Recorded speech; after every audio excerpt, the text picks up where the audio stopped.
Hey there, welcome to The Empowered Edge, the podcast that gives you nutrition, mindset, and habit building strategies that actually work.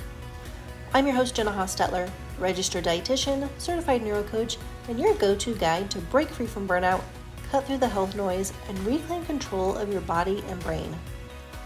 Each week, you'll get practical, science-backed strategies so you can stop second-guessing yourself, sharpen your focus, and finally feel like the woman who leads her life, not just survives it.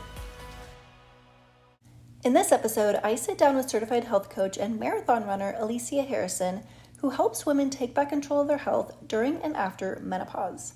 Alicia shares how hormonal shifts can start earlier than most realize, why traditional fitness strategies stop working, and how focusing on 3 simple things can completely change how you feel in your 40s and 50s. So if you've ever wondered how to thrive, not just survive, through this season of life, or if you're approaching this season and want to know how to totally crush it and not feel miserable, this conversation is for you. Let's dive in. Excited. We have Alicia Harrison. Alicia is a certified health coach. She's a worldwide marathon runner, and she's the creator of Flip This Chick 8-week transformational program that helps women regain control of their health after the hormone shifts that come with menopause. So welcome, Alicia. So great to have you. Thanks, Jenna, for having me. I appreciate it. So I'm curious because the demographic of women you work with is the menopause stage. So Yep. I assume that with all the changes going on in their body, things look quite a bit different than somebody who's maybe, 35 and trying to lose 10 pounds. So what do you do with your women that's different, and how do you help them? Well, it's funny that you should say 35 because menopause, actually perimenopause, can begin as early as 32. So a lot of times at 35 and 40, women are in that perimenopause stage and don't even realize it. So, we need to just pay attention to our body and start to notice those shifts because every body's different, right? So if you start noticing that the things that used to work for you aren't working anymore, you're probably approaching that perimenopause phase. A lot of times, our lives just shift so much that we aren't actually doing the same thing we did before, and we're saying, I don't know why. Well, are you doing the same thing or not? But if you are validly doing the same thing, then it could be you're approaching that perimenopause stage and you need to do things differently. I was surprised by that myself. Yeah, and that just is there's so many little nuggets that, you learn throughout your career, throughout life, where it's like, wow, it's just not that simple. Like, right. Absolutely. There's always more to know is like it's a never ending thing. So yeah, as early as 32, people might be struggling and it's not. Yeah. And most often, perimenopause begins after 40. That's typical. But when I heard you say 35, I was like, oops, I better at least put that out there. Sure. Because a lot of times people will struggle with it for a few years before they understand what it was. So I just want that to be out there, that if you start struggling earlier, just start noticing if it's that you're doing the same thing and progress isn't happening, or if you really aren't still doing the same thing and you need to notice that. But, I came across the process that we now employ with Flip This Chick myself, because I had been a marathon runner for a decade since I turned 40. I took on the world major marathons and ran those. So I was in shape. And prior to that, I had been healthy my whole life. And so from 40 to 50, I was training constantly for marathons every year. And that in and of itself, as a personal trainer in my 30s and 40s, and then the marathon running always had me in shape. I was eating well. But what happened at about 48, I was still running marathons. Actually, I ran 2 in 1 year, right at 49, actually. And so that year I had 25 extra pounds on and I was still training. So what I like to point out to women is that when we notice that we are doing the same things and it's not working anymore, that is probably the hormone shift coming. And we need to be respectful of that and start doing things differently. It took me 4 years to really accept that it was something I needed to change. I was just like, menopause won't bother me. I'm just going to ignore it. I'm fit and healthy. It won't matter. And then suddenly I saw a picture of myself on the beach and I didn't even recognize myself. And I was like, holy cow. I probably need to figure out something different. And that's when I dove in to, my education in exercise science and my personal training experience and my marathon training, all of that. And I was like, okay, I have to just figure out what's different, what we need to do different.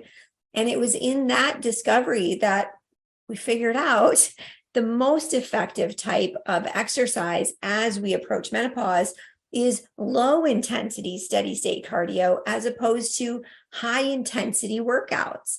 Now, I'm not telling runners not to run. I'm just saying, keep it steady, as opposed to that high intensity interval stuff actually raises cortisol. And the one major player in menopause and perimenopause is that your cortisol level increases already. So we have to offset that by getting better sleep, having low intensity cardio, improving your stress responses, and that matters. We were just talking about breath work, and that is a really good way to lower stress, because if we can keep cortisol down, it keeps the weight off the middle better.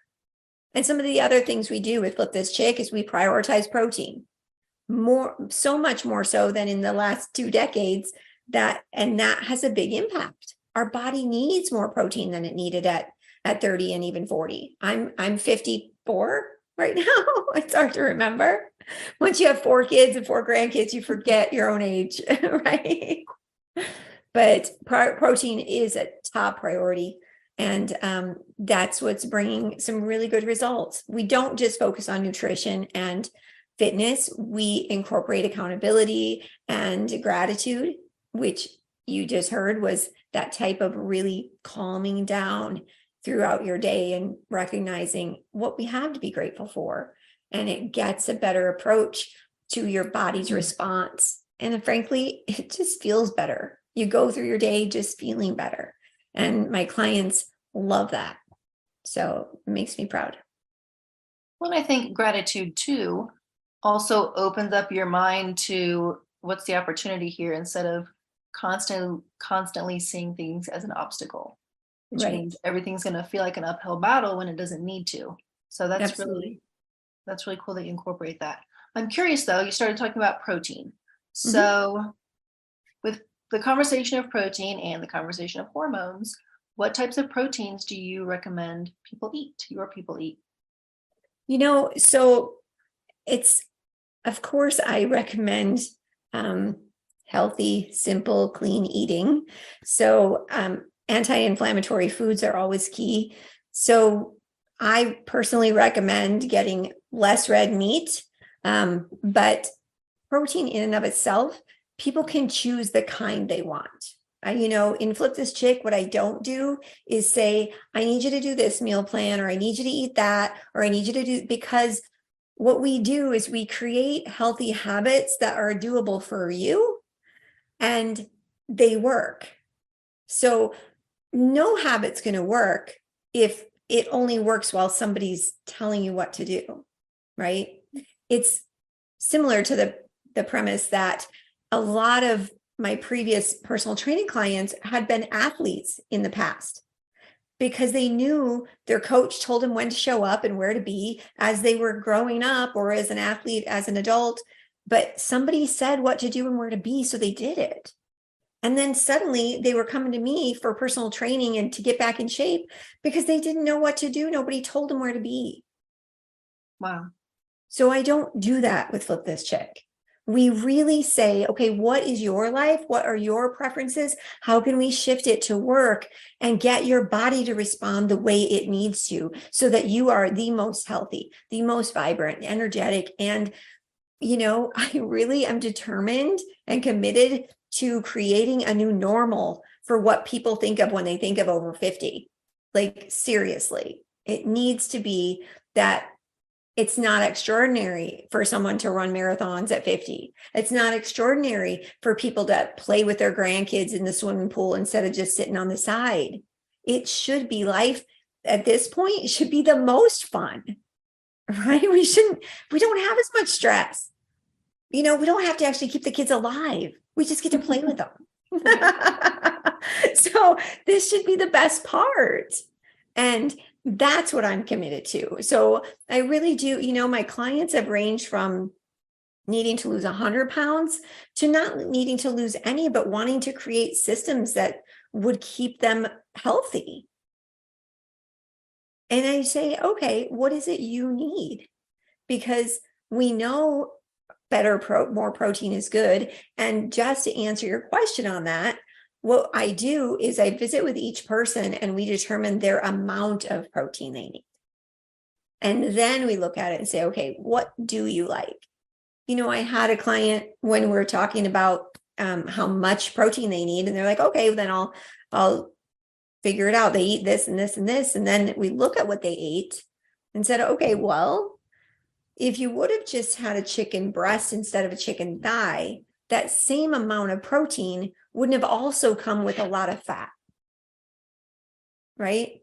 If you wanted to choose red meat and you choose steak, that's grass-fed or organic, I hope. But if you choose that, then, you choose, gosh, I don't even eat red meat, so I can't even think, but you choose not a ribeye steak because it has the fat muddled through it. You choose, a filet instead. So choosing protein that doesn't also elevate your fat levels is what we need to do. Be more in tune with almost half your calories should be protein in a day. Not all, not totally half, but 40 to 45% protein is a good amount of protein to get.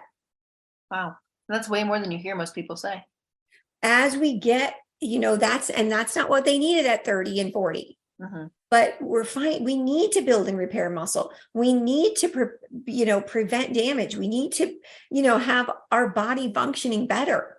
And the reality is, when I have my clients just focus on getting more protein, I don't any longer have to tell them what not to eat, right? Mm-hmm.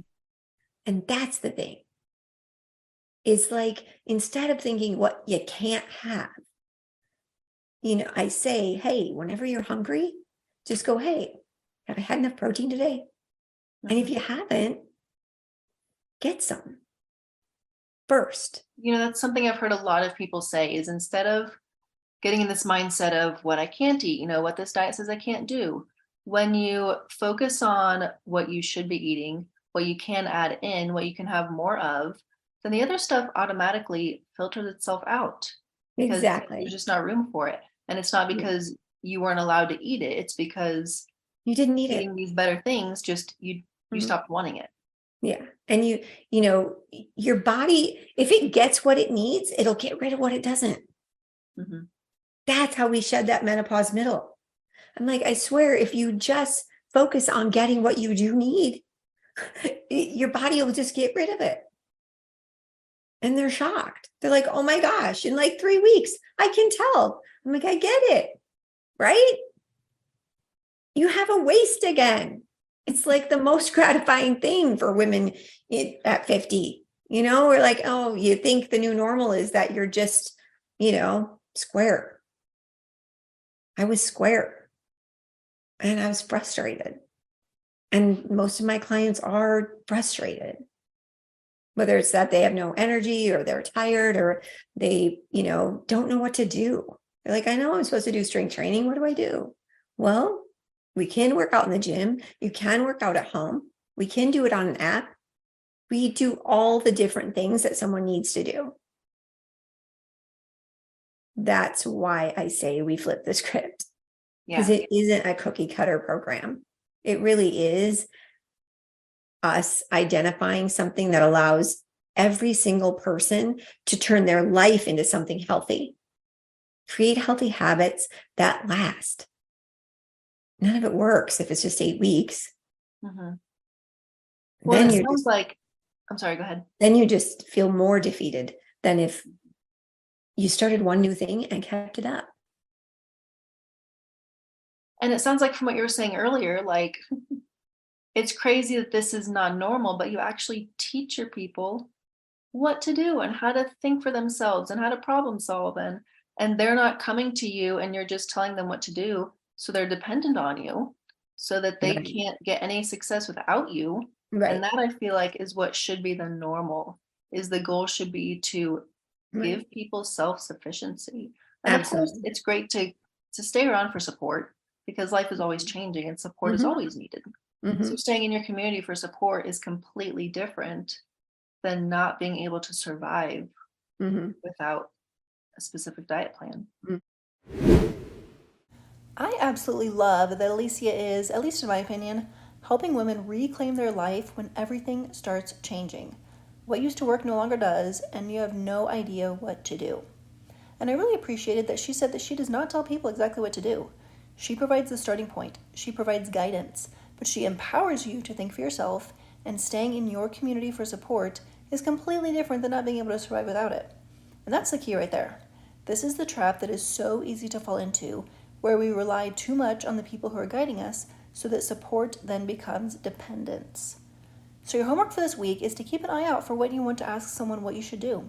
And before you ask anyone anything, ask yourself, if I did not have anyone to ask, what would I do? Start getting into the habit of problem solving, using all of that knowledge and experience that you've acquired, and you may be surprised how capable you really are. So take action, stay empowered, and I will see you next week to finish the conversation with Alicia. Okay, now before you pop off, make sure you subscribe so you don't miss the one episode that could change your life. And give us a 5-star review if you learned something new today. If you want to check out all the awesome free guides, templates, and resources I've given away on this podcast, go to theneurodietitian.com/resources. You can grab anything you want, but only if you'll do it, because information without implementation is worthless. And here at The Empowered Edge, we're action takers, not excuse makers.